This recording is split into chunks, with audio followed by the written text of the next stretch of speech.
Hi guys, and welcome to this quick tip video from Bitesize Excel.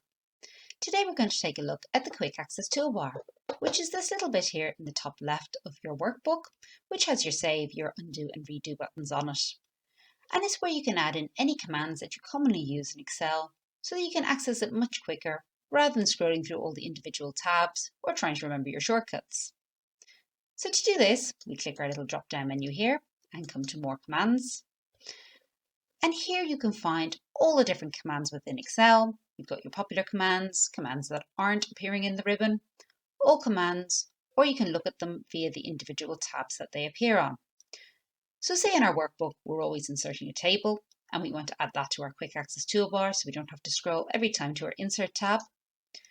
We come to where we know it is or look at all commands, scroll down until we find insert table, then click add. It now appears there. And we click OK. If I were then to select this, I can just click here and we've got our table appearing in our workbook. So this can really speed up your working in Excel. I hope that you found the tip useful. Remember, as always, to like and subscribe, and I look forward to seeing you in a future video.